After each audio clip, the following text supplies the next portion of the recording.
अस्सलामुअलैकुम and welcome to तिब online. उम्मीद है कि आप सब लोग खैर खैरियत से होंगे।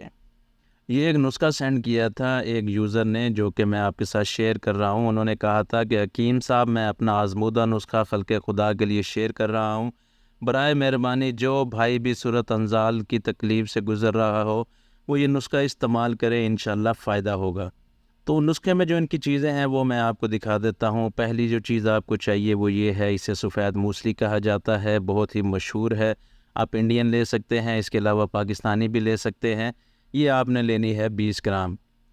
ये जो चीज़ है इसे कहा जाता है सालम मिस्री। ये भी क़ुव्वत बा के लिए बहुत ही बेहतरीन होती है, मनी को गाढ़ा करने के लिए, मनी की पैदाइश के लिए बहुत ही आला चीज़ है।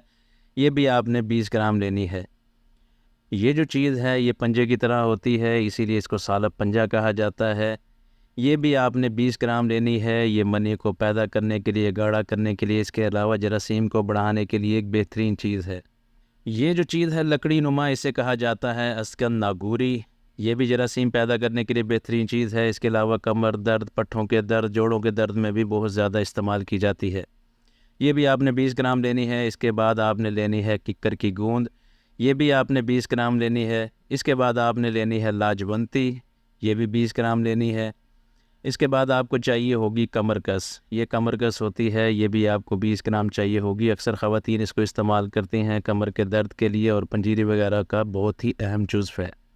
और ये जो चीज़ है इससे तो सभी वाकिफ़ होंगे, इसे कहा जाता है गूंद कतीरा। तो ये भी हमने 20 ग्राम लेना है। इसमें आखिरी जो चीज़ हमें चाहिए वो ये है, इसे कहा जाता है ज़ाफ़रान। ये बहुत ही ज़्यादा एक्सपेंसिव होती है वैसे तो, मगर हमें सिर्फ इसमें 3 ग्राम चाहिए होगा।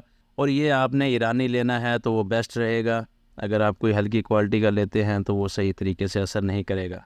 तो ये कुल मिला के 8 चीज़ें हैं जो कि हमने 20-20 ग्राम ली हैं, यानी कि इनका वज़न बनता है 160 ग्राम। तो इसी हिसाब से हमें जो है तकरीबन आधा किलो शहद चाहिए होगा इसके अंदर मिक्स करने के लिए। पहले तो आपने इन सारी चीज़ों को पीस देना है, उसके बाद आपने इसमें आधा किलो शहद मिक्स कर देना है। तो इसे जो है आपने रख देना है, तकरीबन हफ्ते भर में ये तैयार हो जाएगा। तो एक माजून बन जाएगा जो कि आपने इस्तेमाल करना है। हम बिस्तरी से 1 घंटा पहले सादा पानी के साथ 1 टेबल स्पून आपने लेना है। और इसके अलावा अगर मुकम्मल आराम के लिए आप लेना चाहते हैं तो 1 टीस्पून तक भी आप ले सकते हैं नीम गर्म दूध के साथ रोज़ाना रात सोने से पहले। इसके साथ जो परहेज़ उन्होंने बताया है वो ये है कि चाय से परहेज़ करना है, गर्म चीज़ों से परहेज़ करना है, तुर्श चीज़ों से परहेज़ करना है, और बादी चीज़ों से परहेज़ करना है। तुर्श चीज़ कोई भी ऐसी चीज़ जो आपकी ज़ुबान को खटास महसूस करवाए वो तुर्श होती है, उसे आपने इस्तेमाल नहीं करना। बादी चीज़ें जिनमें अंडा है, चावल है, बड़ा गोश्त है, आलू है, गोभी है, मटर है और सफ़ेद चना वगैरह शामिल हैं, ये बादी चीज़ें होती हैं, इनसे भी आपने परहेज़ करना है। तो इंशाअल्लाह इससे बहुत ज़्यादा फ़ायदा होगा। तो ये जो मजून है ये मुकव्वी बा भी है, ये अमसाक भी पैदा करता है, क़ुव्वत बा में ये भरपूर इजाफ़ा करता है। इसके अलावा पट्ठों के दर्दों में बहुत ज़्यादा मुफीद होगा, असाबी दर्दों में बहुत ज़्यादा मुफीद होगा, असाब को ये ताकत देगा और हर किस्म की कमज़ोरी को दूर करके ये सूरत अंजाल के मसले को इंशाअल्लाह ठीक कर देगा। तो उम्मीद है कि आज की वीडियो आपके बहुत काम आएगी। वीडियो पसंद आई हो तो लाइक करें, चैनल को सब्सक्राइब करें।